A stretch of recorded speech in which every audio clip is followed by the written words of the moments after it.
Halo sahabatku. Selamat datang kembali di channel Cerita Momo. Apa kabarnya kalian semua hari ini? Semoga kalian selalu dalam keadaan sehat dimanapun kalian berada. Seperti biasa, sebelum kita mulai, yuk kita ramaikan dulu kolom komentar. Jangan lupa untuk tekan tombol like dan subscribe bagi yang belum, agar channel ini bisa terus berkembang. Dan yang paling penting, absen dulu yuk. Langsung komen di bawah, tulis nama kalian, asal kota, dan jangan lupa ketik, hadir, ya. Saya ingin sekali melihat dari kota mana saja kalian menyimak cerita ini. Sahabatku, kali ini kita akan masuk ke dalam sebuah kisah yang akan sangat menguji emosi dan kesabaran kita. Bayangkan, bagaimana rasanya jika kita sedang bertengkar hebat.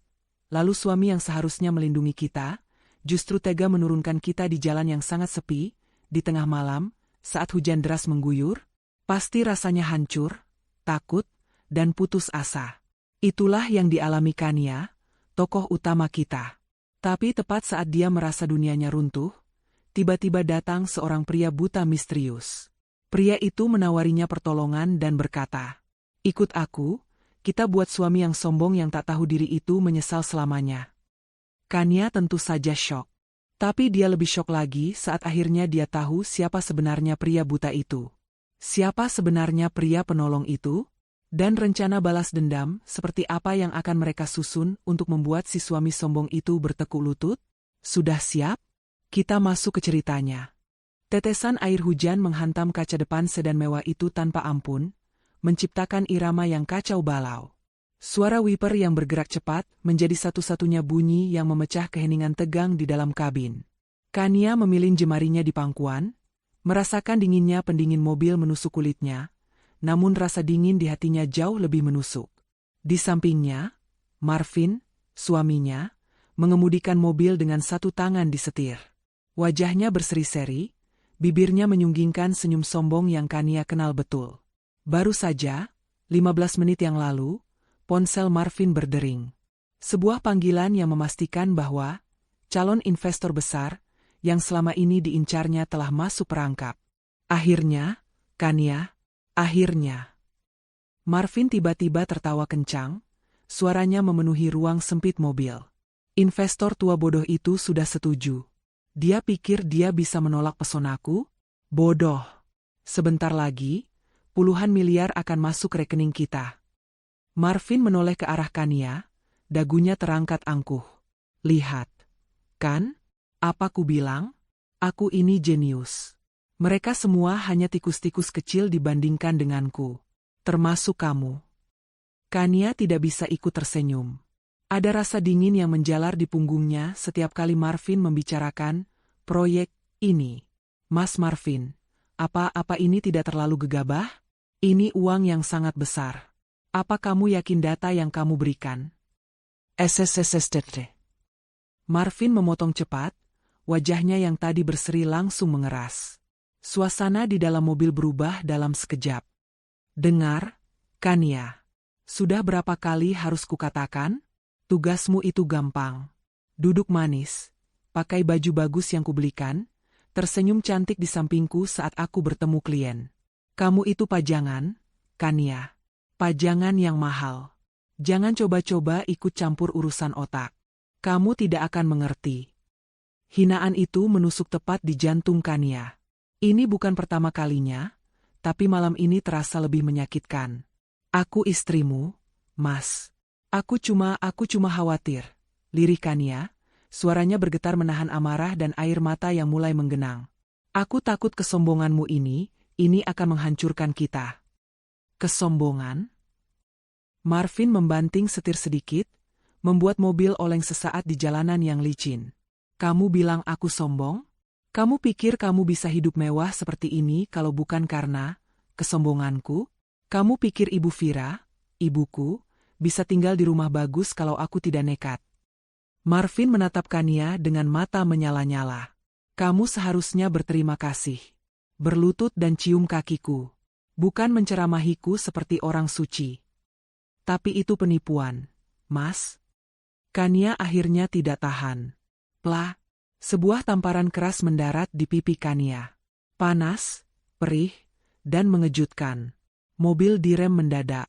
Kania terdorong ke depan, saat beltnya menahan tubuhnya dengan kasar. Jantungnya berdebar kencang. Dia melihat keluar. Hanya pepohonan tinggi dan rimbun di kiri kanan jalan yang tampak seperti siluet monster di tengah hujan badai. Jalanan ini sangat sepi. Tidak ada satupun lampu kendaraan lain. "Mas, ini di mana?" tanya Kania. Suaranya bergetar hebat, memegangi pipinya yang berdenyut. Marvin tidak menjawab. Dia menekan sebuah tombol di sampingnya, membuka kunci pintu Kania. Tatapannya dingin seperti es. "Keluar." Kania membeku. Dia salah dengar? "Apa? Mas, di luar hujan deras. Ini tengah malam. Ini jalan yang sangat sepi." "Aku bilang keluar," bentak Marvin. Suaranya menggelegar lebih keras dari suara guntur di luar. "Kalau kamu cuma bisa merusak suasana hatiku. Kalau kamu pikir aku sombong dan penipu. Silakan. Keluar dari mobilku. Keluar dari hidupku yang mewah." "Marvin, jangan gila. Aku mohon. Aku minta maaf." Kania mulai menangis histeris. Tapi Marvin sudah buta oleh amarah dan kesombongannya. Dia keluar dari sisi kemudi, berlari kecil memutari mobil di tengah hujan, dan membuka paksa pintu Kania. Dia menarik lengan Kania dengan kasar, tanpa peduli istrinya itu meronta. "Aku tidak butuh istri pembawa sial yang tidak bisa mendukung suaminya." Kania terjerembab di aspal yang basah dan dingin. Air hujan yang deras langsung mengguyur tubuhnya, membuat gaun bagusnya basah kuyup dalam hitungan detik. "Mas, jangan." Marvin berlari kembali ke mobilnya. Tapi sebelum masuk, dia mengambil tas tangan Kania dari kursi penumpang. "Ini, ambil barang-barangmu." Dia melempar tas itu ke genangan air berlumpur di dekat Kania. "Marvin, tunggu.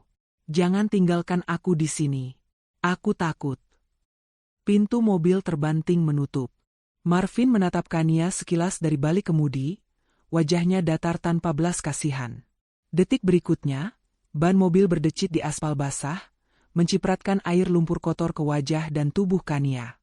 Sedan mewah itu melesat pergi, menelan cahaya lampu belakangnya dalam kegelapan dan hujan yang semakin lebat. Kania terduduk lemas di aspal. Sendirian. Basah kuyup dari ujung rambut sampai ujung kaki. Udara malam yang dingin terasa membekukan tulangnya. Dia melihat sekeliling. Tidak ada apa-apa selain kegelapan.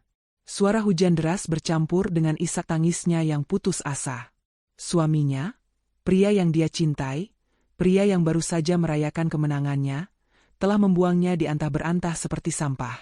Rasa sakit hati, penghinaan, dan ketakutan yang luar biasa mencekam jiwanya. Kania terdiam membeku. Air hujan bukan lagi sekadar air, tapi terasa seperti ribuan jarum es yang menusuk kulitnya hingga ke tulang. Gaun mahal yang tadi pagi ia pakai untuk menemani Marvin bertemu klien kini terasa seperti kain karung basah yang berat dan dingin, menempel di tubuhnya, memperjelas betapa rapuh dan terhinanya dia. Pipinya masih berdenyut perih akibat tamparan Marvin, tapi rasa perih di hatinya 1000 kali lebih parah. Dia mencoba bangkit, bertumpu pada lututnya, namun kakinya gemetar hebat. Lutut dan telapak tangannya lecet perih tergesek aspal kasar. "Mas, Marvin. Kenapa? Kenapa kamu setega ini?" Isak tangisnya pecah, namun suaranya ditelan oleh deru angin dan guntur yang menyambar di kejauhan.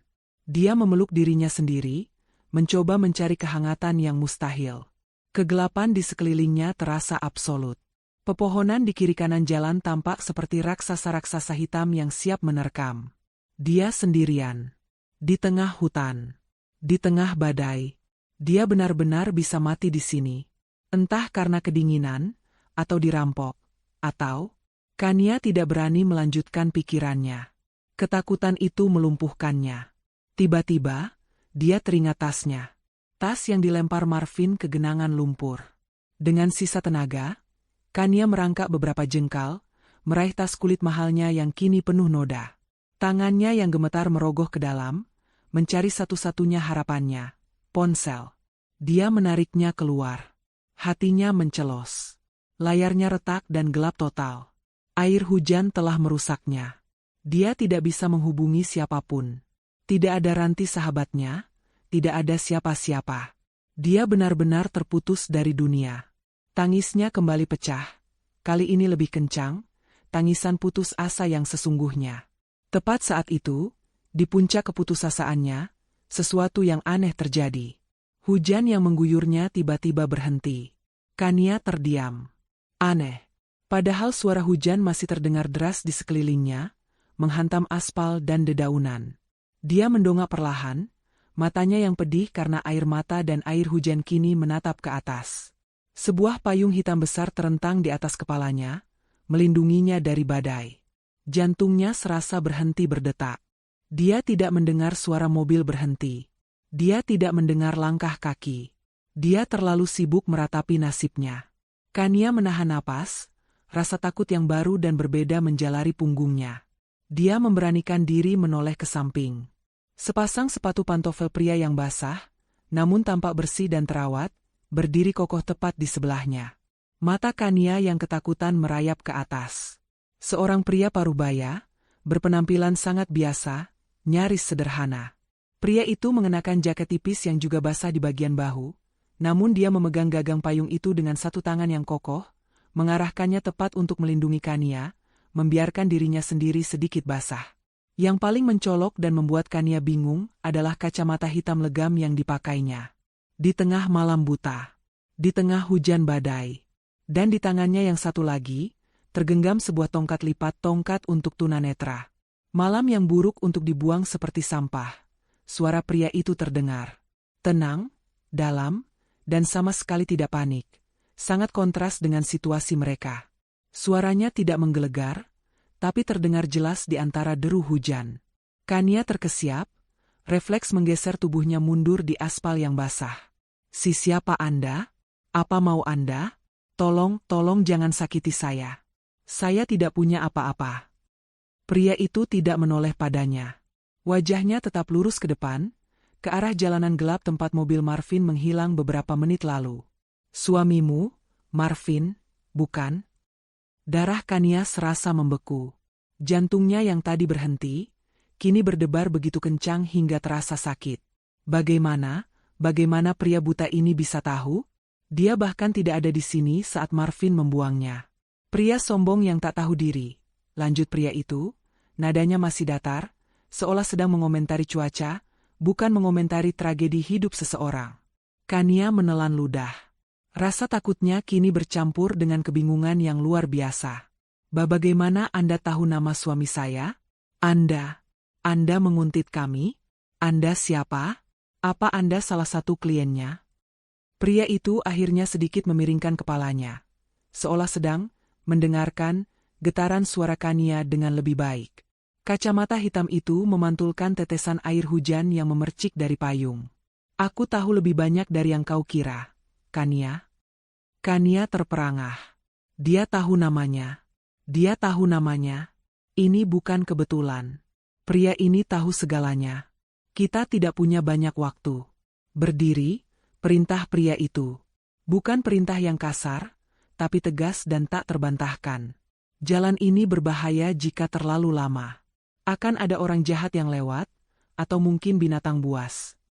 Kania masih ragu. Ikut dengan orang asing? Pria buta misterius yang tahu segalanya di tengah malam? Ini gila. Saya tidak akan menyakitimu, kata pria itu lagi, seolah bisa membaca keraguan di dalam kepala Kania. Justru sebaliknya. Pria itu mengulurkan tangannya yang bebas, yang tidak memegang tongkat. Kania menatap tangan itu. Tangan yang bersih dan kokoh. Ikut aku. Pria itu menarik napas sejenak, lalu mengucapkan kalimat yang akan mengubah hidup Kania selamanya. Kita buat suami yang sombong yang tak tahu diri itu, menyesal selamanya. Kania terdiam. Kata-kata itu, menyesal selamanya. Kata-kata itu bergaung di benaknya, menyentuh titik terdalam dari rasa sakit hati dan penghinaan yang baru saja ditorehkan Marvin. Kemarahan yang dingin dan membara tiba-tiba mulai menggantikan rasa takutnya yang lumpuh. Dia menatap jalanan gelap di depan, lalu ke jalanan gelap di belakang. Mati kedinginan dan ketakutan di sini, atau mengambil risiko bersama pria misterius ini? Pria ini, entah siapa dia, setidaknya menawarkan sebuah tujuan. Dia adalah satu-satunya pelampung di tengah lautan badai ini. Pria itu sepertinya merasakan perubahan dalam diri Kania. Dia menurunkan tangannya karena Kania tidak kunjung menyambutnya. "Mobil saya menunggu di sana," katanya, menunjuk dengan dagunya ke arah belokan kecil yang tertutup semak-semak, sekitar 20 meter di depan mereka, yang Kania tidak sadari sebelumnya. Memang benar, ada siluet sebuah mobil sedan berwarna gelap yang lampunya mati, terparkir rapi seolah sedang bersembunyi. Kania menguatkan hatinya. Dia menggunakan sisa tenaganya untuk bangkit berdiri. Kakinya masih gemetar, gaunnya berlepotan lumpur. Anda janji tidak akan menyakiti saya?" "Waktu kita berjalan, Nak," jawab pria itu, kini sedikit lebih lembut. Kania memungut tasnya yang kotor dan memeluknya erat di dada. Dia tidak punya pilihan lain. Dia berjalan tertatih di bawah payung pria itu, melangkah menjauhi titik di mana dia dibuang, meninggalkan sisa-sisa harga dirinya yang hancur di aspal yang basah. Mereka sampai di mobil. Mobil itu tampak sangat biasa dari luar. Sedan hitam standar, jauh dari kemewahan mobil Marvin. Seorang pria lain duduk diam di kursi kemudi, wajahnya tidak terlihat jelas dalam kegelapan. Pria buta itu membukakan pintu belakang untuk Kania. "Masuklah." Di dalam hangat. Kania ragu untuk sepersekian detik, menatap wajah pria itu yang terhalang kacamata. Lalu, dia masuk. Di dalam, memang hangat dan kering. Pria buta itu kemudian masuk ke kursi penumpang depan. Dia tidak berkata apa-apa lagi. Sopir itu menyalakan mesin tanpa suara, lalu menyalakan lampu. Mobil bergerak pelan, keluar dari persembunyiannya dan kembali ke jalan raya. Kania melihat ke belakang melalui kaca jendela yang berembun. Dia melihat tempat dia dibuang tadi, yang kini kembali menjadi titik gelap dan sepi di tengah badai. Dia tidak tahu kemana dia akan dibawa. Dia tidak tahu siapa pria ini sebenarnya. Tapi satu hal yang dia tahu pasti, hidupnya, seperti yang dia kenal selama ini, baru saja berakhir. Dan sesuatu yang baru, sesuatu yang jauh lebih berbahaya dan tak terduga, baru saja dimulai. Keheningan di dalam mobil terasa lebih pekat daripada kegelapan di luar. Kania duduk di kursi belakang, memeluk dirinya sendiri. Penghangat ruangan di dalam mobil sedan itu perlahan mengeringkan pakaiannya yang basah, namun rasa dingin di tulangnya tak kunjung hilang. Dia mencuri pandang ke kursi depan. Pria buta misterius itu duduk tegak, diam 1000 bahasa. Sopir yang mengemudi juga sama diamnya, fokus pada jalanan yang kini mulai beralih dari hutan sepi ke jalanan beraspal yang lebih terawat. Kania memberanikan diri bertanya. Kita mau kemana?" Suaranya nyaris tak terdengar, serak karena tangis dan dingin. Pria buta itu tidak menoleh. "Ke tempat aman." Jawaban singkat itu tidak memberikannya ketenangan, malah menambah kecemasannya. Apa maksudnya, tempat aman? Kantor polisi?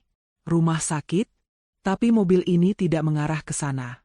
Mobil ini justru memasuki sebuah kawasan perumahan yang sangat elit. Kania bisa melihat pos penjagaan super ketat yang baru saja mereka lewati. Jantungnya berdebar lagi. Pria buta yang sederhana ini, tinggal di kawasan semahal ini? Mobil berhenti bukan di sebuah rumah biasa, melainkan di depan bangunan yang lebih mirip paviliun tamu mewah, guest house privat yang sangat besar dan modern, tersembunyi di balik pagar tanaman yang tinggi dan rimbun. Sopir itu bergegas keluar, membukakan pintu untuk si pria buta, lalu membukakan pintu untuk Kania. Pria buta itu turun, tongkatnya mengetuk-ngetuk pelan di jalan setapak yang terbuat dari batu alam. "Ikuti saya." Kania melangkah keluar dengan ragu. Lumpur dari gaun dan sepatunya langsung mengotori batu alam yang bersih itu. Dia merasa malu dan kotor. Begitu pintu guest house terbuka, Kania terperangah. Interiornya luar biasa. Hangat, mewah, namun berselera tinggi. Jauh lebih megah daripada apartemennya dan Marvin. Seorang wanita parubaya berseragam, Bei Asih, langsung muncul, seolah sudah menunggu. "Bei, tolong siapkan kamar tamu utama," kata pria buta itu. Otoritas dalam suaranya begitu jelas. "Berikan ibu ini pakaian kering yang paling nyaman, apa saja yang ada. Dan siapkan minuman jahe hangat. Cepat." "Baik, Tuan," jawab Bei Asih, yang kemudian menatap Kania dengan tatapan iba bercampur profesional. "Mari, Bu." Silakan ikut saya. Kania seperti robot. Dia mengikuti Bei Asi ke sebuah kamar yang lebih besar dari ruang tamu di rumahnya. Kamar mandi marmer yang berkilauan, walk-in closet yang terisi pakaian-pakaian baru yang simpel namun mahal. Bei Asi menyerahkan handuk tebal, jubah mandi dari bahan kasmir yang lembut, dan satu set pakaian tidur dari sutra. Saya siapkan minumannya di ruang tengah, Bu. Kania mengunci pintu kamar mandi. Dia berdiri di bawah pancuran air panas, membiarkan air itu membasuh lumpur, membasuh dingin, dan mencoba membasuh penghinaan yang dia rasakan. Dia melihat pantulan dirinya di cermin besar yang beruap. Pipinya memar. Matanya bengkak. Rambutnya kusut. Dia terlihat hancur. Tapi di balik kehancuran itu, ada bara api baru yang mulai menyala. Bara kemarahan. Setelah berganti pakaian, dia keluar. Dia merasa sedikit lebih manusiawi, meski hatinya masih kacau. Dia berjalan ke ruang tengah yang megah, di mana perapian gas menyala lembut. Secangkir teh jahe hangat sudah menunggunya di meja. Dia baru saja akan duduk ketika pria itu kembali. Pria itu telah berganti pakaian. Jaketnya yang basah telah hilang, digantikan kemeja polo bersih berwarna gelap. Dia masih memakai kacamata hitam legamnya. Dia berjalan mendekat. Kania refleks berdiri, sedikit gemetar. "Duduklah, Kania," katanya. Lagi. Dia tahu namanya. "Siapa Anda sebenarnya?" tuntut Kania, suaranya sedikit lebih kuat sekarang.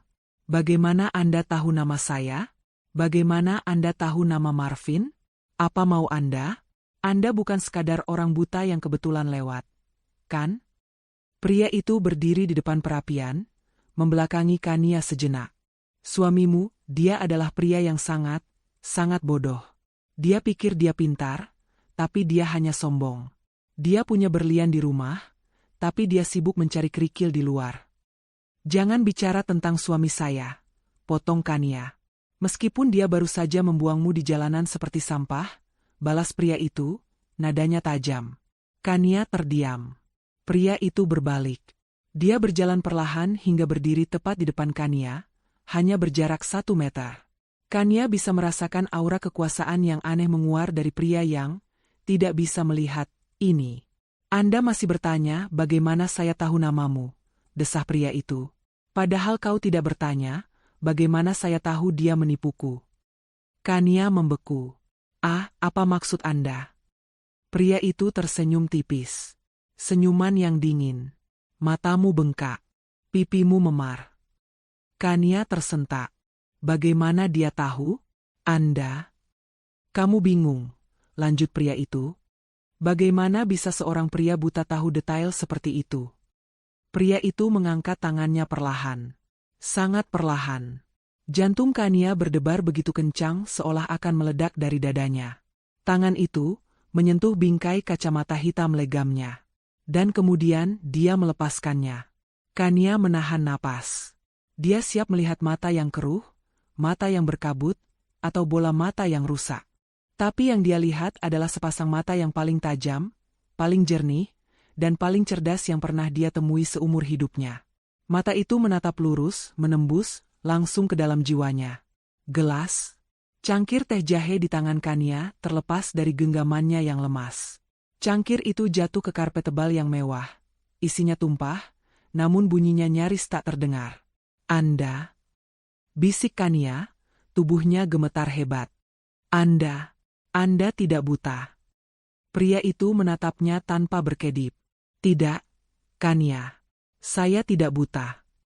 Tapi tongkat itu, kacamata itu, di jalan cara Anda berjalan?"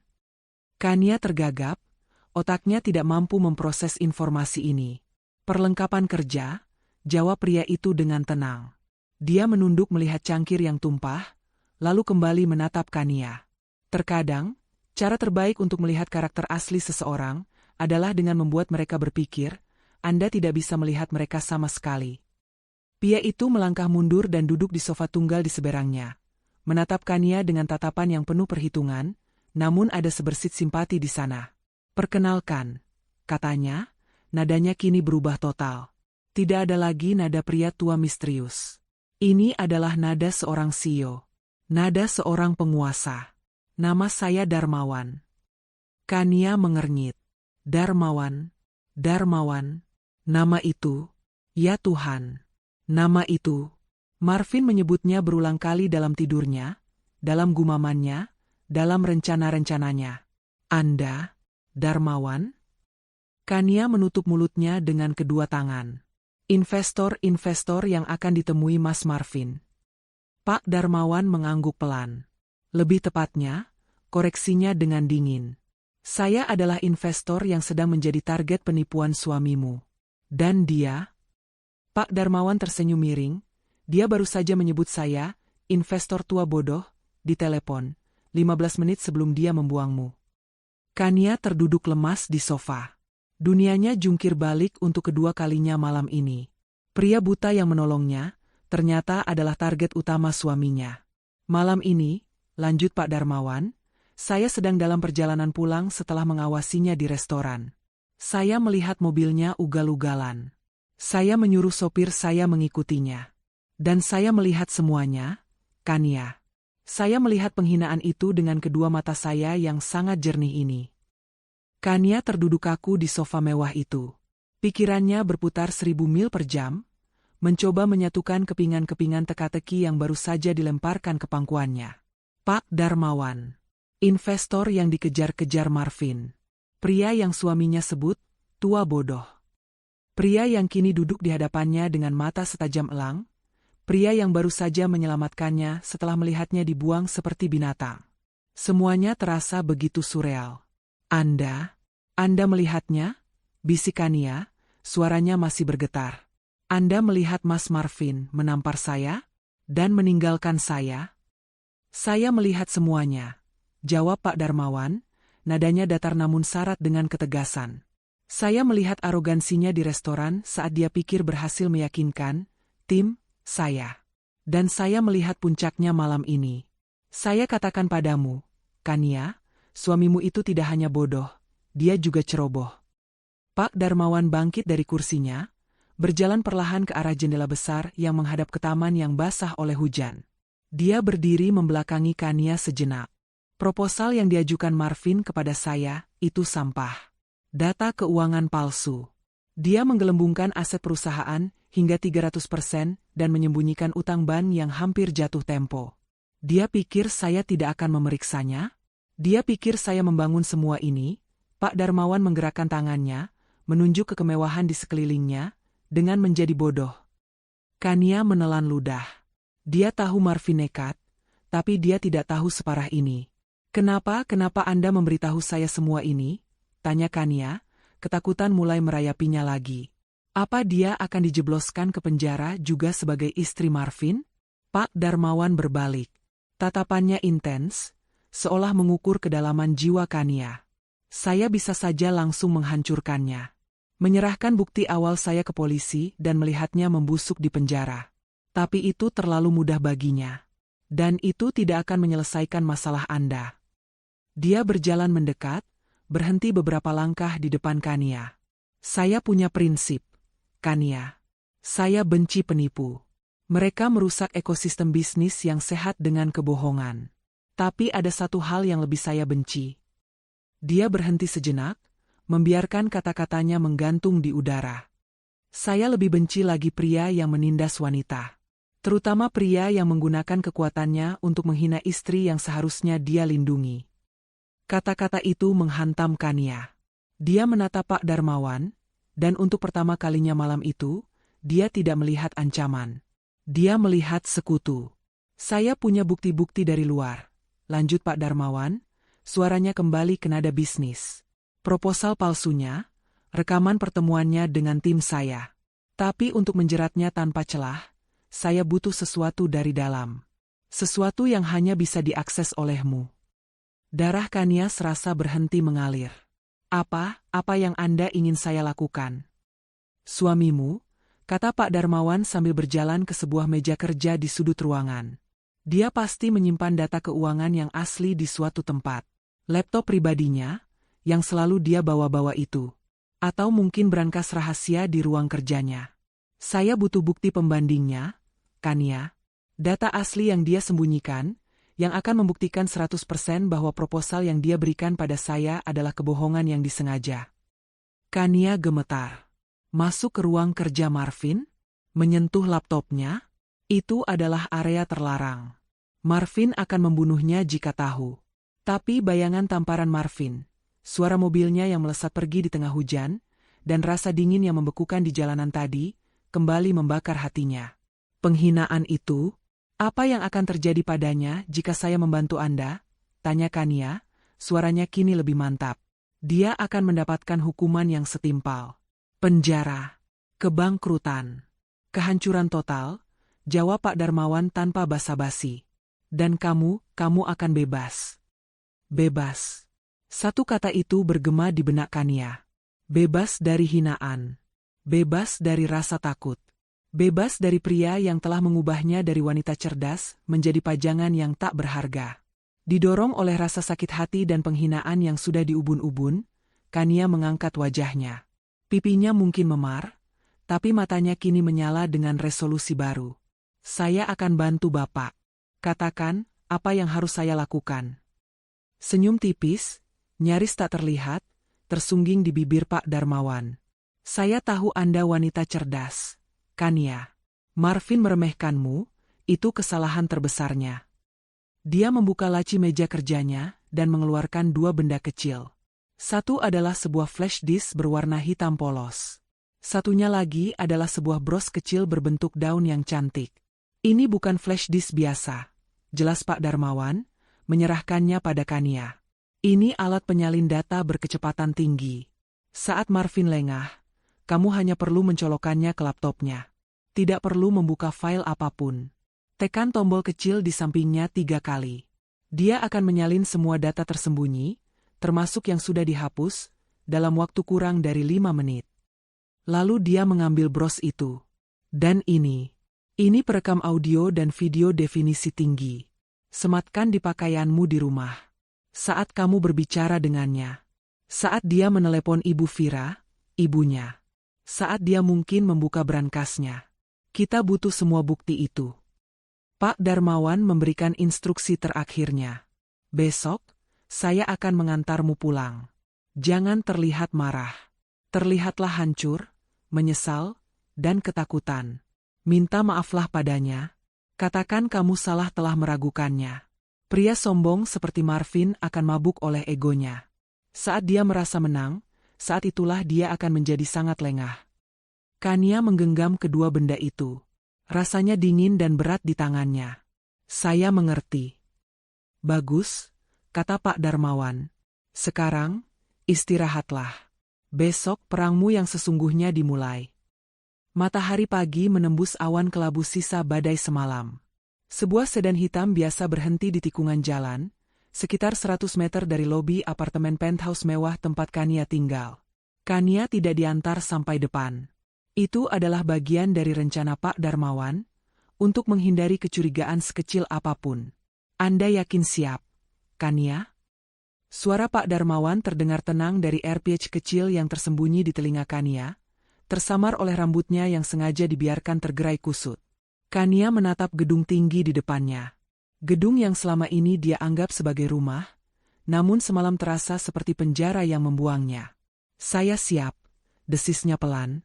Dia sudah berganti pakaian.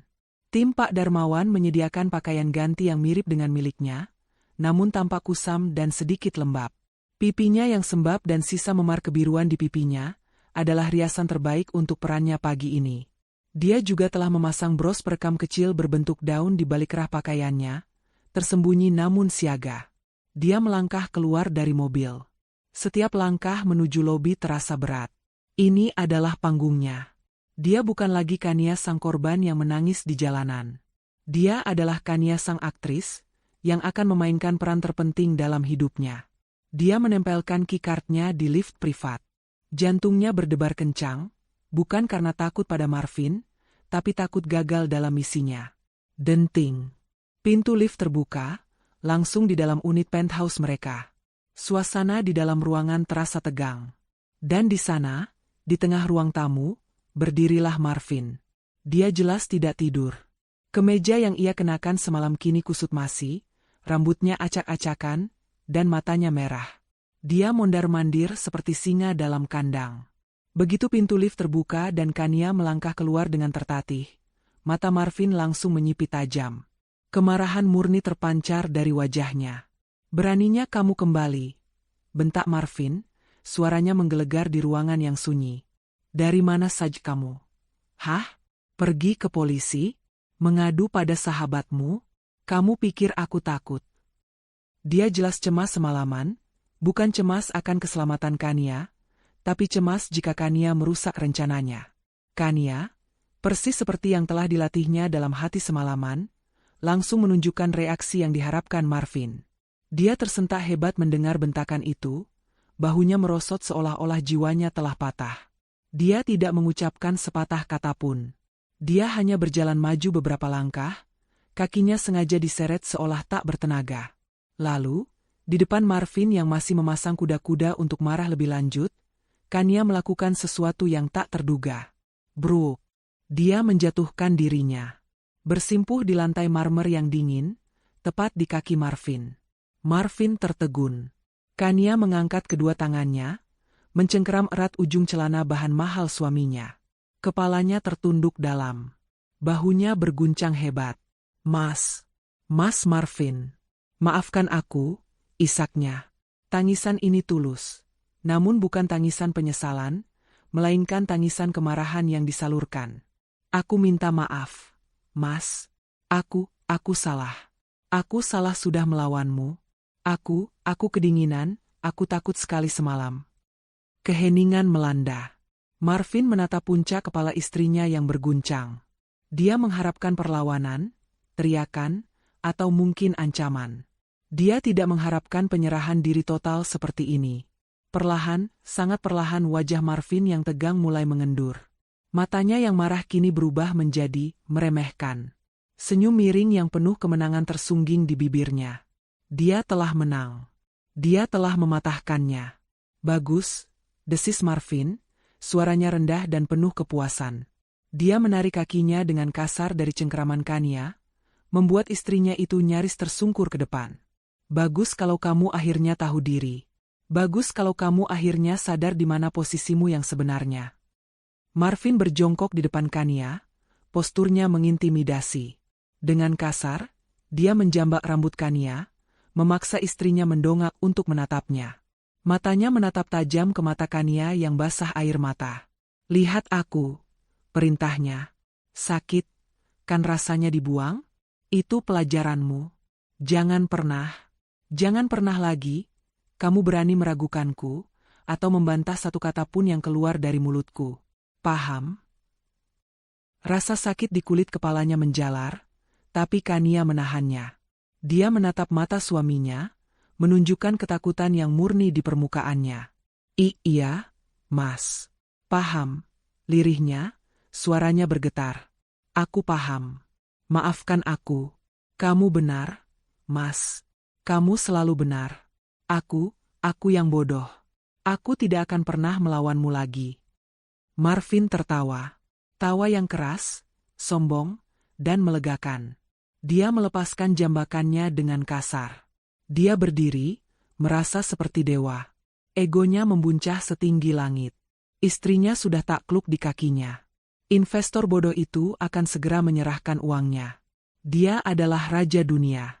Aku kedinginan semalaman di pos satpam lobi. Mas, Kania berbohong dengan lancar, menambah detail agar ceritanya meyakinkan. Aku tidak berani naik sampai pagi. Aku boleh mandi air panas? Badanku sakit semua. Terserah, bentak Marvin, nadanya kini lebih santai, lebih meremehkan. Dia sudah menang, jadi dia bermurah hati. Cepat bersihkan dirimu. Kamu bau seperti anjing basah. Setelah itu, buatkan aku kopi. Kopi terenak yang kamu punya. Mengerti? Aku harus menelepon Ibu Vira. Memberinya kabar baik soal proyek besarku. Itu dia, batin Kania. Pancingannya termakan. Marvin berjalan angkuh ke arah balkon, merogoh saku mengambil ponselnya, punggungnya menghadap Kania. Dia tidak lagi menganggap istrinya sebagai ancaman. Dia tidak lagi peduli. Di matanya, Kania sudah hancur. Kania bangkit perlahan. Kakinya gemetar, tapi kali ini karena adrenalin yang memuncak. Saat dia berjalan tertatih menuju kamar tidur, matanya melirik ke sofa. Dan di sanalah letak kesalahan fatal Marvin. Tas kerja suaminya. Tergeletak di sofa, tidak ditutup rapat. Di sebelahnya, tergeletak laptop pribadi Marvin, sedang diisi daya di meja kopi. Marvin benar-benar sudah lengah. Dia terlalu sibuk merayakan kemenangannya yang palsu. Dia tidak sadar, wanita yang dia anggap sebagai pajangan, yang baru saja dia hancurkan, kini memiliki senjata untuk menghancurkannya kembali. Kania menunduk, menyembunyikan senyum tipis yang dingin di bibirnya. Kania menutup pintu kamar mandi, menguncinya. Suara air yang menyembur dari pancuran, seolah menutupi suara detak jantungnya sendiri yang berdebar-debar seperti genderang perang. Dia menatap pantulan dirinya di cermin. Mata yang sembab, pipi yang masih sedikit membiru. Tapi tatapan matanya sudah berbeda. Bukan lagi tatapan istri penurut yang ketakutan. Ini adalah tatapan seorang prajurit yang sedang menyusun strategi. Dia menyentuh bros daun kecil yang tersemat di balik kerah pakaian tidurnya. Alat itu merekam segalanya. Hinaan Marvin. Tawa arogannya. Pengakuannya bahwa Kania sudah jinak. Semua itu adalah amunisi. Setelah beberapa menit, dia keluar dari kamar mandi, sudah segar dan berganti pakaian rumah yang sederhana. Dia sengaja memilih pakaian yang paling tidak menarik. Perannya hari ini adalah sebagai bayangan. Di ruang tamu, Marvin sedang menelepon seseorang. Kania tidak perlu menebak siapa. Suara tawa Ibu Vira yang melengking terdengar samar-samar dari seberang, bahkan dari jarak beberapa meter. Hahaha, iya, Ibu. Tentu saja aku berhasil. Marvin berbicara dengan suara keras, penuh kesombongan, sengaja agar Kania mendengar. Investor tua itu sudah masuk perangkap. Sebentar lagi kita akan pesta besar. Bu, Ibu mau apartemen baru lagi di mana? Sebut saja. Kania merasakan empedu naik ke tenggorokannya. Apartemen lagi? Marvin melirik ke arah Kania yang berdiri kaku di dekat dapur. Dia menutup speaker ponselnya sejenak. Apa kamu lihat? Buatkan aku kopi. Yang enak. Dan jangan bengong di situ. Lalu dia kembali tertawa ke telepon. Oh, Kania? Dia aman, Bu. Biasa, tadi malam dia sedikit keras kepala. Tapi sudah kuberi pelajaran. Sekarang sudah jinak lagi di kakiku. Hahaha. Dia tidak akan kemana-mana. Pajangan itu tahu siapa tuannya.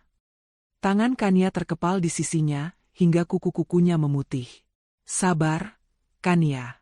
Sabar. Dia berbalik ke dapur, menyiapkan kopi termahal yang mereka miliki.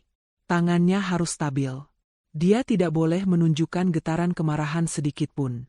Dia meletakkan cangkir kopi itu dengan hormat di meja samping Marvin. Kopinya, Mas. Marvin mengabaikannya, hanya mengambil cangkir itu tanpa melihat. Oke, Bu. Nanti aku telepon lagi. Aku harus bersiap-siap. Ada pertemuan kecil sebelum penandatanganan besar besok lusa. Iya. Ibu tenang saja. Aku sayang Ibu. Muach. Marvin menutup telepon. Dia menyeruput kopinya, lalu menatap Kania yang masih berdiri menunduk. Itu, katanya sambil menunjuk cangkir. Baru benar. Akhirnya kamu berguna. Dia bangkit, meregangkan tubuh. Aku mau mandi air panas. Siapkan kemeja biru termahalku. Yang dari Italia. Aku mau terlihat sempurna hari ini. Baik, Mas, jawab Kania lirih. Marvin berjalan angkuh menuju kamar tidur utama. Dan inilah saat yang ditunggu Kania. Kesempatan emas itu. Saat Marvin masuk ke kamar mandi dan suara pancuran air yang deras mulai terdengar, Kania tahu jam pasirnya telah dimulai. Dia tidak berlari. Dia berjalan cepat, tanpa suara, menuju satu ruangan yang selalu terlarang baginya, ruang kerja Marvin. Dan benar saja, seperti dugaannya, Marvin, dalam puncak arogansinya, bahkan tidak mengunci pintu ruang kerjanya. Dia sudah tidak lagi menganggap Kania sebagai ancaman, dia hanyalah debu. Kania mendorong pelan pintu kayu jati yang berat itu. Ruangan itu rapi, dingin, dan berbau maskulin. Di atas meja mahoni yang mengilap, tergeletak laptop pribadi Marvin. Menyala. Terhubung dengan pengisi daya. Layarnya menampilkan screensaver foto Marvin yang sedang bermain golf. Jantung Kania serasa meloncat ke tenggorokannya. Dia bahkan tidak menguncinya. Desis Kania pada dirinya sendiri, pada AirPage Pak Darmawan yang mungkin mendengarkan. Tangannya gemetar saat merogoh flash disk kecil pemberian Pak Darmawan dari saku celananya. Dia melihat ke pintu, mendengarkan. Suara air masih deras. Marvin mungkin sedang bernyanyi di bawah pancuran. Dia mencolokkan flash disk itu ke port USB. Tangannya berkeringat. Dia menekan tombol kecil tersembunyi di sampingnya 3 kali, seperti instruksi. 1, 2, 3. Sebuah lampu biru kecil di flash disk itu mulai berkedip-kedip cepat. Menyalin. 1 menit terasa seperti 1 jam. Kania berdiri kaku, matanya liar memandangi layar. Dia harus melakukan sesuatu selagi menunggu. Matanya tertuju pada brankas besar yang tersembunyi di balik lukisan abstrak di dinding. Kania tahu kodenya. Marvin pernah memberitahunya dengan sombong. 0105, tanggal lahir Ibu Vira. Satu-satunya wanita yang penting dalam hidupku. Jangan pernah lupakan itu.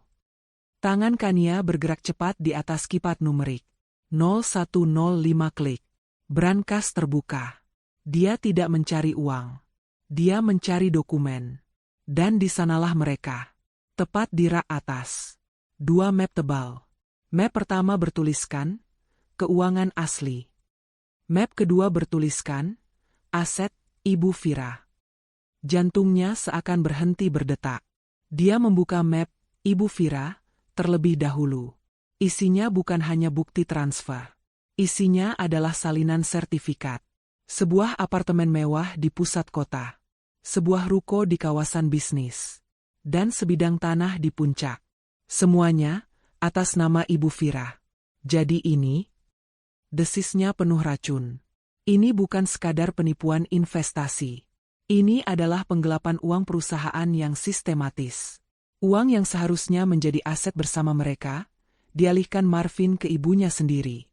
Dia bahkan tidak menggunakan namanya sendiri. Dia menggunakan ibunya sebagai tameng. Lalu dia membuka map keuangan asli. Dia tidak mengerti semua angkanya, tapi dia melihat satu hal dengan jelas. Kolom kerugian yang ditandai merah di mana-mana. Perusahaan Marvin sebenarnya diambang kebangkrutan. Proposal yang diajukan ke Pak Darmawan bukanlah untuk ekspansi.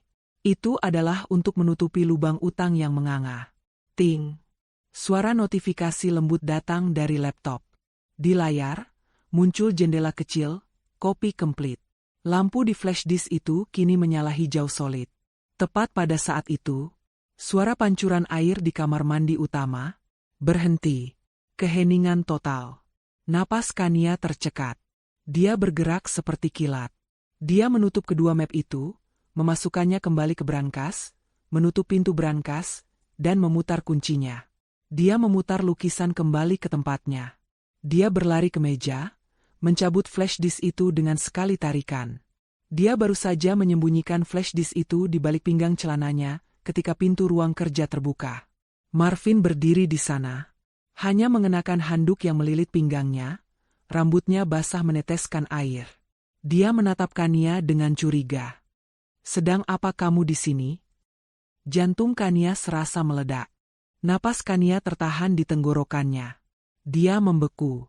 Seluruh aliran darahnya seakan berhenti, digantikan oleh es. Marvin berdiri di ambang pintu ruang kerja, hanya berbalut handuk, menatapnya dengan mata elang yang menyipit. Satu tetes air jatuh dari rambutnya ke bahunya, namun Kania bisa mendengarnya seolah itu adalah dentuman palu. Flash disk di balik pinggang celananya terasa panas membara. "Sedang apa kamu di sini?" Suara Marvin rendah, dingin, dan penuh kecurigaan. Kesombongannya tadi lenyap seketika, digantikan oleh insting predator yang mencium sesuatu yang salah. Kania harus berpikir dalam sepersekian detik. Dia tidak boleh gemetar. Dia tidak boleh terlihat bersalah. Dia harus kembali menjadi istri, jinak, yang bodoh. Dia sengaja menjatuhkan matanya, menunjukkan ketakutan. Tangannya, yang untungnya kosong, langsung memilin-milin ujung bajunya. Maaf, Mas. Aku tanya, sedang apa kamu di ruanganku? Marvin melangkah maju. Aku cari penjepit dasi, Mas. Kania berkata cepat, suaranya dibuat bergetar panik. Yang emas. Yang kata Mas cocok sekali dengan kemeja biru dari Italia itu. Aku tadi sudah siapkan kemejanya, tapi aku lupa Mas simpan penjepit dasi itu di mana. Aku pikir di laci meja ini. Maaf, Mas, aku cuma mau melayani Mas dengan baik. Aku tidak mau Mas marah lagi. Alasan itu sempurna. Alasan itu memosisikan Kania sebagai pelayan yang bodoh, bukan sebagai ancaman. Alasan itu menyanjung egonya, penjepit dasi emas, kemeja Italia. Marvin berhenti melangkah. Matanya masih menatap tajam, memindai Kania dari atas ke bawah, lalu ke meja kerjanya. Laptop masih menyala. Brankas tertutup rapat di balik lukisan.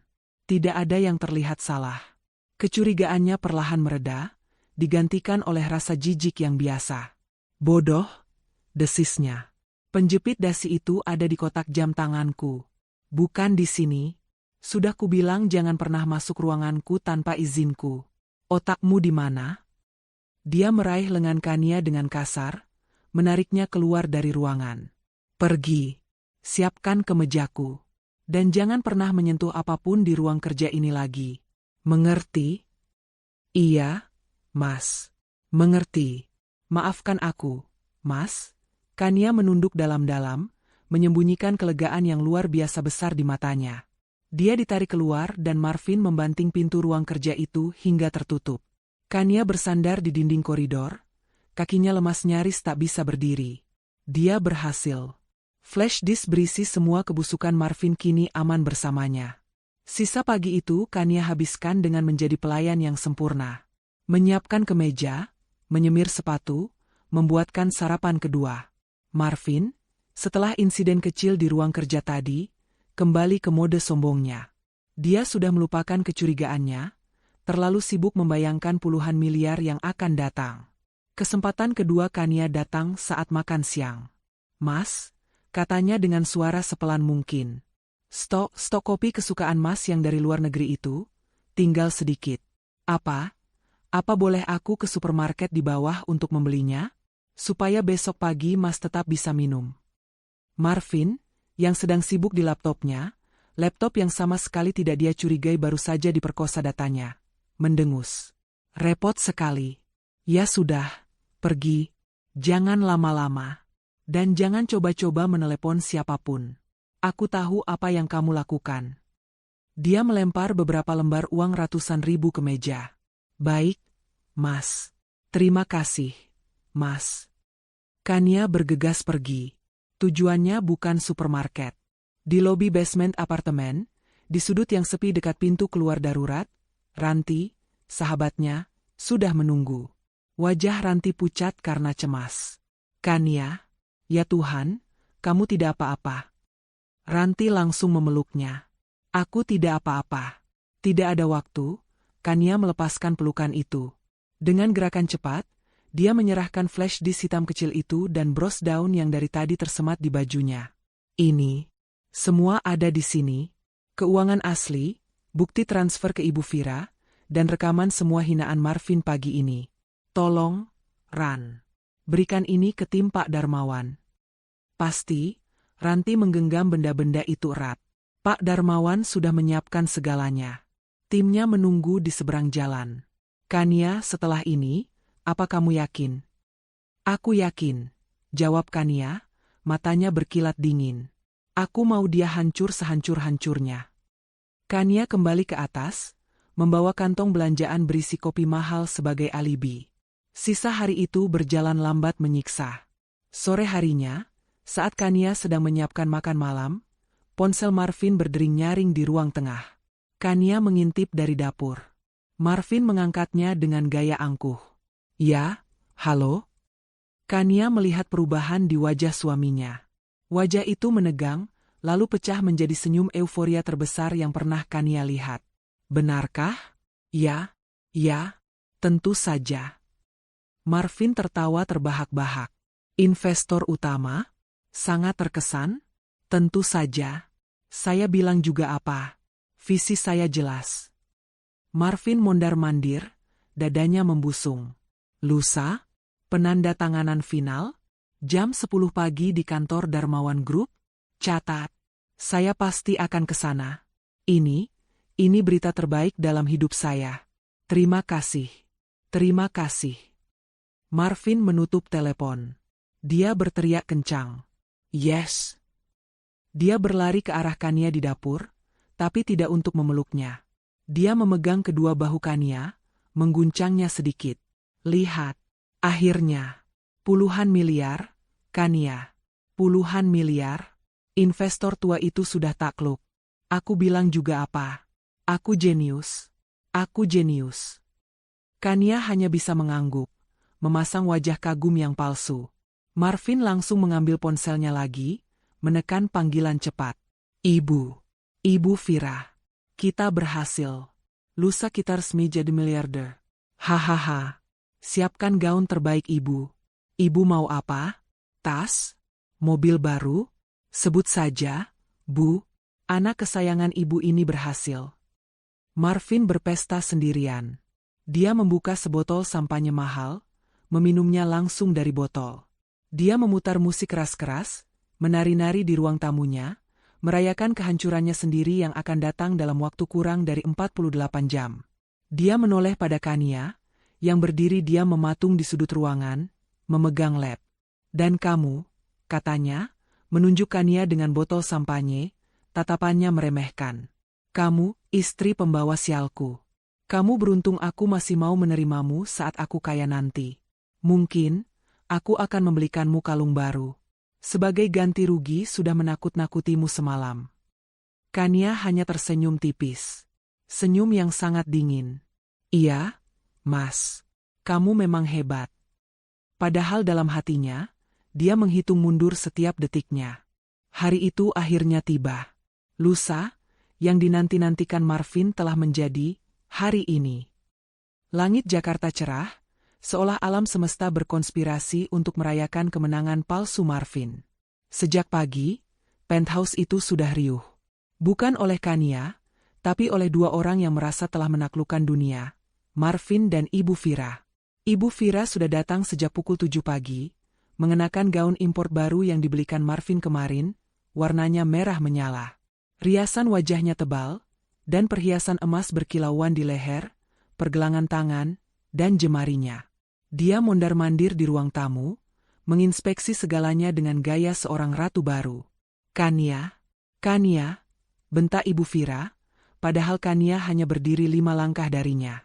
Mana dasi anakku? Dasi yang Hermes itu. Cepat, kamu ini lambat sekali seperti keong. Nanti kalau Marvin sudah resmi jadi miliarder, kamu harus lebih cekatan melayani kami. Kalau tidak, gampang saja, kami ganti kamu dengan belasan pembantu yang lebih muda dan gesit. Kania hanya menunduk. Ini, Ibu. Sudah saya siapkan, ujarnya lirih, menyerahkan dasi yang sudah tergulung rapi. Marvin keluar dari kamar, wangi parfum mahalnya langsung memenuhi ruangan. Dia mengenakan kemeja biru Italia termahalnya, yang disiapkan Kania di bawah todongan curiga 2 hari lalu. Dia tampak sempurna, seperti eksekutif muda sukses dari sampul majalah bisnis. Sudahlah, Bu, jangan buang-buang waktu bicara dengan pajangan, kata Marvin, sambil memasang dasinya di depan cermin besar. Dia menatap pantulan Kania yang berdiri di belakangnya. Kamu, katanya pada Kania, hari ini, kamu tidak ikut.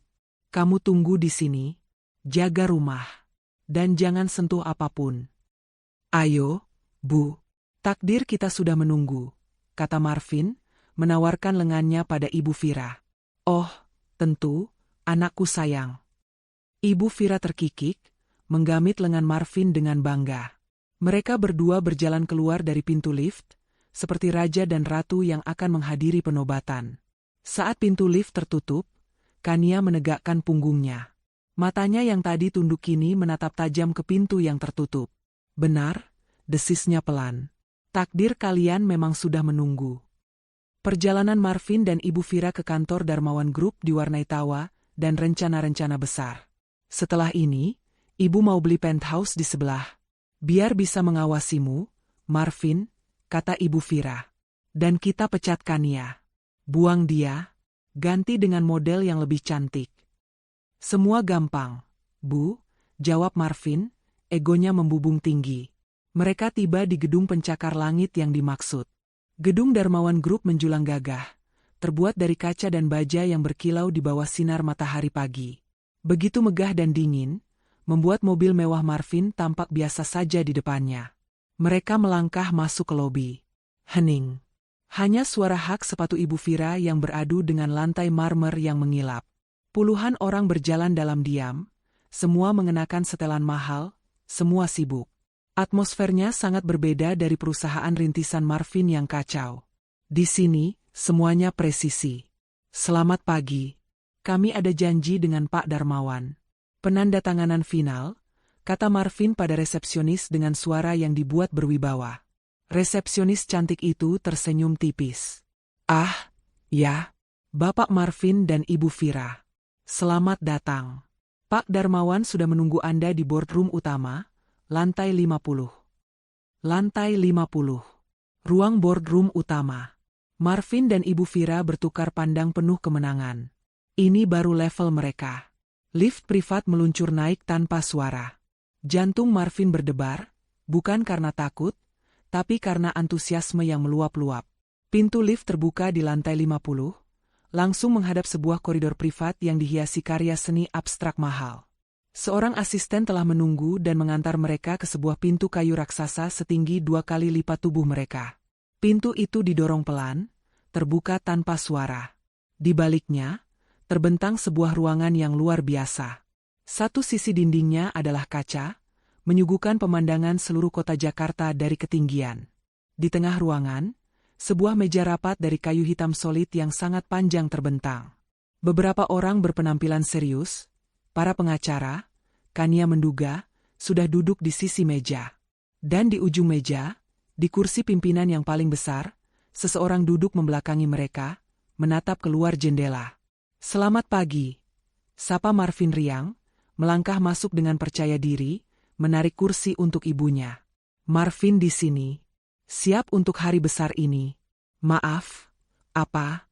Pak Darmawan sudah hadir. Kursi pimpinan di ujung meja itu berputar. Perlahan, sangat pelan. Jantung Marvin serasa berhenti berdetak. Senyum di wajahnya membeku. Di kursi itu, duduklah pria yang sama. Pria yang dia temui di lobi restoran beberapa minggu lalu. Pria yang dia anggap sebagai konsultan buta, rendahan yang menyedihkan. Pria yang dia yakini dikirim oleh tim Darmawan, hanya sebagai formalitas. Marvin menelan ludah. Anda? Ibu Vira berbisik panik. Marvin? Siapa orang ini? Di mana Pak Darmawannya? Pria di kursi itu tersenyum. Senyum yang sangat dingin. Dia tidak memakai kacamata hitam legamnya seperti saat menyamar, tapi dia mengenakan kacamata baca berbingkai tipis yang mahal. Dia meletakkan pulpen yang sedang dipegangnya. Selamat siang, Pak Marvin. Ibu Vira, sapanya, suaranya tenang dan berat. Suara yang sama persis dengan yang Kania dengar di jalanan sepi itu. Marvin tergagap. Ini tidak mungkin. Ini pasti lelucon. Anda, kan konsultan yang buta itu? Pekiknya, suaranya naik 1 oktav. Di mana Pak Darmawan? Saya tidak punya waktu untuk bercanda dengan bawahan. Pak Darmawan berdiri. Tubuhnya tegap dan penuh otoritas. Dia melipat kacamata bacanya dan memasukkannya ke saku jas. Matanya yang jernih dan tajam menatap lurus ke arah Marvin. Saya adalah Darmawan, katanya dengan penekanan yang mematikan. Napas Marvin tercekat. Lutut Ibu Vira gemetar hebat. Tapi mata Anda. Kacamata itu. Anda tidak buta? Bisik Marvin, wajahnya pucat pasi. Pak Darmawan tersenyum miring. Senyum yang sama sekali tidak ramah. Saya memang tidak buta, Pak Marvin. Dia berhenti sejenak, membiarkan kebenaran itu menghantam Marvin seperti truk. Saya bisa melihat penipuan Anda dengan sangat Sangat jelas. Waktu seakan berhenti di lantai 50 itu. Udara yang tadi terasa sejuk ber-AC, kini terasa panas dan menyesakkan. Senyum di wajah Marvin yang tadi membeku, kini luruh digantikan ekspresi kebingungan total. Wajahnya pucat pasi, warna kemeja birunya yang mahal justru semakin menonjolkan betapa tidak berdarahnya wajahnya saat ini. Ini lelucon, kan? Marvin tertawa. Tawa yang kering, panik, dan histeris. Ini pasti prank. Di mana kameranya? Ini pasti jebakan dari pesaing saya. Kalian siapa? Hahaha. Ibu Vira, yang tidak mengerti apa yang sedang terjadi, ikut panik. Marvin, ayo kita pergi. Ibu tidak suka tempat ini. Orang ini gila. Dia menarik-narik lengan jas Marvin, mencoba bangkit dari kursinya. Silakan duduk, Bu Vira. Pak Marvin. Suara Pak Darmawan kembali terdengar, sedingin es, namun volumenya tidak naik sedikit pun. Dia menekan sebuah tombol di panel mejanya. Pintu lift di belakang Anda sudah dikunci dari pusat kendali. Begitu juga pintu keluar di sana. Anda tidak akan kemana-mana, sampai presentasi saya selesai. Presentasi? Bentak Marvin. Tentu, jawab Pak Darmawan. Dia mengarahkan sebuah remote ke dinding di belakangnya. Layar raksasa yang tadinya tersembunyi kini menyala, menampilkan logo Darmawan Group. Mari kita mulai. Slide pertama muncul. Isinya adalah 2 kolom, bersebelahan. Kolom kiri, proposal investasi Marvin. Kolom kanan, data keuangan asli. Angka-angka itu berbicara lebih keras dari bentakan apapun. Aset yang digelembungkan 300%. Utang bank puluhan miliar yang disembunyikan. Kerugian operasional yang ditutupi dengan cerdik. Laptopku. Desis Marvin, matanya terbelalak ngeri. Bagaimana Anda? Ini ilegal. Anda meretas saya? Saya tidak meretas Anda, Pak Marvin, balas Pak Darmawan dengan tenang. Saya tidak perlu mengotori tangan saya. Saya mendapatkan data ini secara sukarela. Data ini diserahkan kepada saya oleh mitra saya. Mitra? Marvin mengernyit, otaknya yang panik mencoba memproses.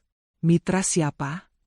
Tepat pada saat itu, pintu kayu raksasa di ujung ruangan, yang tadi mereka masuki, terbuka kembali. Bukan polisi. Bukan satpam. Kania melangkah masuk. Dia tidak lagi mengenakan pakaian rumah yang kusam. Pak Darmawan telah memintanya berganti pakaian di salah satu ruang eksekutif sebelum rapat dimulai.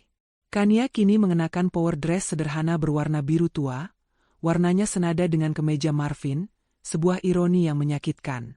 Rambutnya disanggul rapi. Wajahnya yang sembab 2 hari lalu kini tenang, dingin, dan penuh kendali.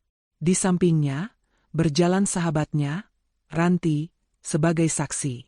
Mata Marvin nyaris keluar dari rongganya. Wajahnya berubah dari pucat pasi menjadi merah padam karena amarah.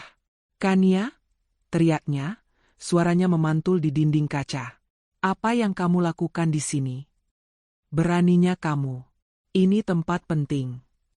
Ibu Vira lebih histeris. Dasar wanita sialan. Istri durhaka. Kenapa kamu ada di sini? Hah? Oh. Jadi ini semua ulahmu? Kamu yang menjebak anakku? Ibu Vira bangkit, hendak menerjang Kania. Saya sarankan ibu duduk kembali. Suara Pak Darmawan memotong. 2 orang satpam berbadan tegap langsung melangkah maju dari sudut ruangan, berdiri di antara Ibu Vira dan Kania. Kania tidak goyah. Dia tidak menatap suaminya. Dia tidak menatap ibu mertuanya. Dia berjalan lurus dengan langkah mantap melewati mereka, seolah mereka tidak ada. Dia berhenti di samping Pak Darmawan, lalu dengan tenang meletakkan satu benda kecil di atas meja mahoni itu. Bros kecil berbentuk daun. Marvin mengenali bros itu. Itu bros murahan yang sering dipakai Kania di rumah. Apa-apaan ini? Pak Darmawan mengambil bros itu. Terima kasih, Kania. Alat rekamnya berfungsi dengan sempurna. Pak Darmawan kembali menekan tombol di panelnya. Klik. Suara audio memenuhi ruangan. Bukan musik. Tapi suara Marvin. Iya, Bu. Biasa, tadi malam dia sedikit keras kepala. Tapi sudah kuberi pelajaran. Sekarang sudah jinak lagi di kakiku. Hahaha, pajangan itu tahu siapa tuannya. Marvin membeku. Ibu Vira menutup mulutnya. Klik. Suara rekaman lain. Ibu Vira. Kita berhasil. Lusa kita resmi jadi miliarder. Ibu mau apartemen baru lagi di mana? Sebut saja. Pak Darmawan menghentikan rekaman itu. Ruangan kembali hening. Apartemen lagi? Tanyanya dengan nada ingin tahu yang pura-pura. Dia menekan remotenya sekali lagi. Layar di dinding berganti. Bukan lagi data keuangan. Kini isinya adalah salinan sertifikat. Foto-foto apartemen mewah. Salinan akta jual beli ruko. Ini. Pak Darmawan menunjuk ke layar. Adalah bukti penggelapan dana perusahaan Pak Marvin. Yang menarik, semuanya dialihkan ke aset atas nama Ibu Vira. Mata Ibu Vira membelalak. Ini adalah rahasia terbesarnya dengan Marvin. Anda tidak hanya menipu saya, Pak Marvin, lanjut Pak Darmawan, suaranya kini menajam. Anda merampok perusahaan Anda sendiri. Anda menipu istri Anda. Dan Anda menggunakan ibu Anda sebagai perisai hukum. Tidak. Itu bohong. Semua itu bohong. Ibu Vira menjerit histeris. Itu semua hadiah dari anakku. Hadiah untuk ibunya tercinta. Hadiah dari uang haram? Potong Kania. Itu adalah kata-kata pertama yang Kania ucapkan di ruangan itu. Suaranya dingin, mantap, dan menusuk. Marvin akhirnya meledak. Dia sudah tidak peduli dengan uang. Harga dirinya hancur. Kamu. Dia menunjuk Kania, jarinya gemetar hebat. Kamu ular. Kamu menjebakku. Setelah semua yang kuberikan padamu. Memberikanku? Kania tertawa. Tawa yang getir. Kamu memberiku tamparan. Kamu memberiku hinaan. Kamu membuangku di jalanan. Kamu bilang aku, pajangan. Kamu salah, Marvin. Pajangan ini? Kania menunjuk matanya sendiri. Bisa melihat. Dan saya? Pak Darmawan menimpali, menunjuk matanya sendiri. Juga bisa melihat. Selama ini saya menyamar, hanya untuk melihat karakter asli Anda. Dan Anda menunjukkannya dengan sempurna. Marvin menggeram seperti binatang yang terluka. Dia melihat sekeliling. Para pengacara. Kania. Ranti. Pak Darmawan. Dia sudah terkepung. Pada saat itulah, pintu lain di sisi ruangan, bukan pintu masuk tadi, terbuka. 3 orang pria berwajah serius masuk. 2 mengenakan seragam polisi lengkap, 1 lagi mengenakan batik, jelas dari unit kejahatan finansial. Pak Marvin. Ibu Vira, kata Pak Darmawan, nadanya kini final. Anda ditahan atas tuduhan percobaan penipuan skala besar, pemalsuan dokumen, dan penggelapan dana perusahaan. Polisi itu melangkah maju. Pak Marvin, mohon ulurkan tangan Anda. Tidak. Lepaskan aku. Kalian tidak tahu siapa saya. Marvin meronta. Ibu Vira tidak meronta. Saat polisi mendekatinya, matanya terpejam. Tubuhnya limbung. Dia pingsan di lantai marmer yang dingin. Tapi tidak ada yang peduli. Polisi tetap memborgol Marvin yang berteriak-teriak. Pandangan terakhir Marvin, sebelum diseret keluar, tertuju pada Kania. Tatapan penuh kebencian yang murni dan janji balas dendam. Tapi Kania tidak gentar. Dia hanya menatap balik dengan dingin, sampai suaminya itu menghilang di balik pintu. Keheningan di boardroom lantai 50 itu terasa menusuk telinga setelah pintu tertutup, membawa pergi teriakan-teriakan histeris Marvin dan Ibu Vira. Kania masih berdiri kaku di samping meja mahoni yang dingin. Adrenalin yang selama 48 jam terakhir memompanya kini surut drastis, meninggalkan getaran halus di kedua tangannya. Ranti, sahabatnya, segera menghampiri dan menggenggam tangannya erat. Sudah berakhir, kan? Semuanya sudah berakhir, bisik Ranti, mencoba menyalurkan kekuatan. Kania menatap Pak Darmawan, yang sedang dengan tenang merapikan beberapa dokumen di mejanya, seolah baru saja menyelesaikan rapat bisnis biasa, bukan menjebloskan 2 orang ke penjara. Tim hukum saya akan mengurus sisanya, kata Pak Darmawan, nadanya kembali profesional. Termasuk proses gugatan cerai Anda, Kania. Mereka akan memastikan Anda mendapatkan apa yang menjadi hak Anda, terpisah dari aset haram Marvin. Proses hukumnya memang cepat. Dengan Marvin dan Ibu Vira ditahan, dan bukti tak terbantahkan, data keuangan asli dari flash disk Kania dan rekaman audio, gugatan cerai Kania dikabulkan Verstek. Berkat tim pengacara Pak Darmawan, Kania berhasil membuktikan bahwa Marvin telah melakukan penggelapan aset bersama secara sistematis. Semua aset yang dibeli atas nama Ibu Vira, yang berasal dari dana perusahaan, disita oleh bank dan negara untuk menutupi kerugian. Kania tidak mendapatkan kekayaan Marvin, karena memang tidak ada kekayaan yang tersisa selain tumpukan utang. Tapi dia mendapatkan sesuatu yang jauh lebih berharga, kebebasannya.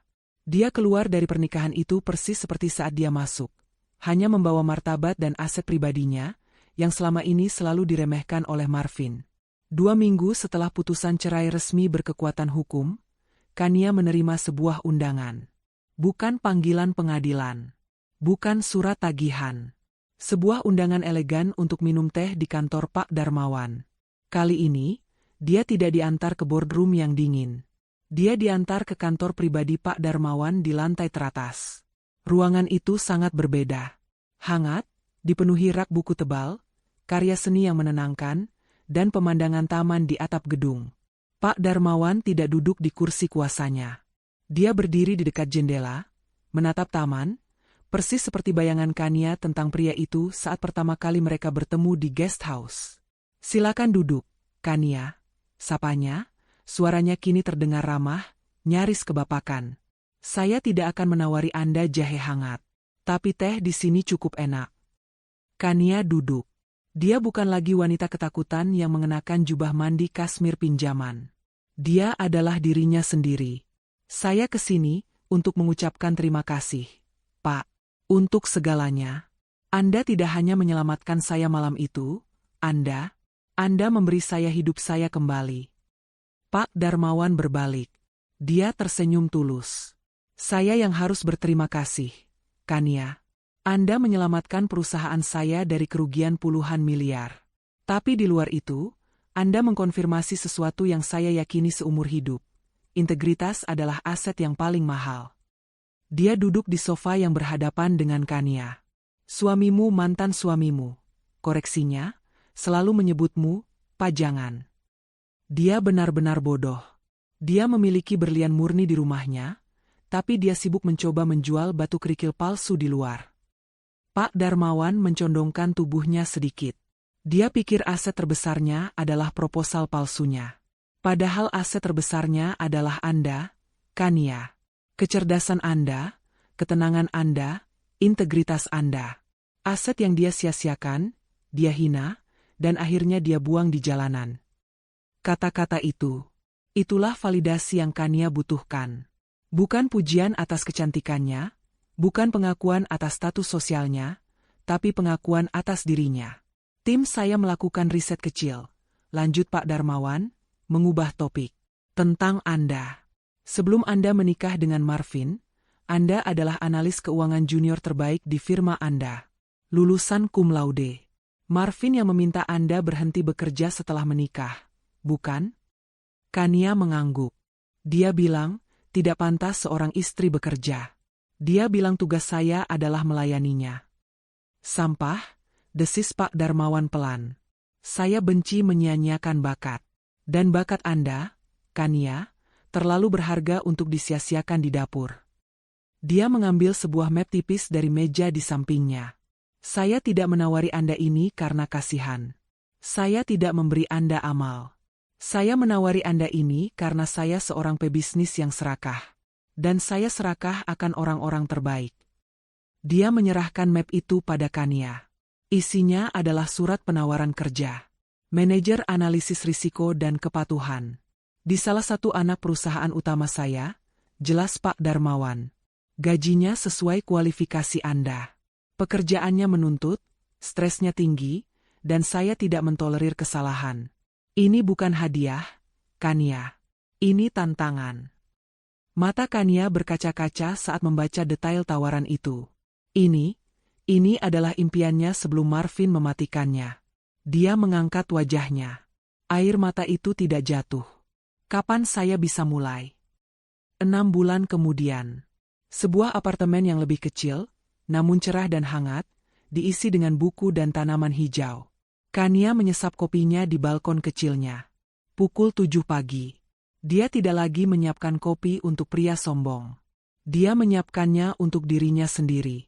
Di Darmawan Group, Kania dikenal sebagai Nyonya S. Bukan karena dingin, tapi karena ketenangannya. Analisisnya tajam, integritasnya tidak bisa dibeli. Dia memimpin timnya sendiri. Dia dihormati. Dia didengarkan. Malam itu, saat di jalanan sepi di tengah hujan, Kania pikir hidupnya telah berakhir. Dia tidak tahu, saat Marvin mendorongnya keluar dari mobil, Marvin tidak sedang membuangnya. Marvin sedang melepaskannya. Kania tidak lagi membutuhkan mahkota berlian palsu yang dibelikan Marvin. Dia telah menempa mahkotanya sendiri. Mahkota yang terbuat dari baja integritas, kemandirian, dan harga diri yang tak ternilai harganya.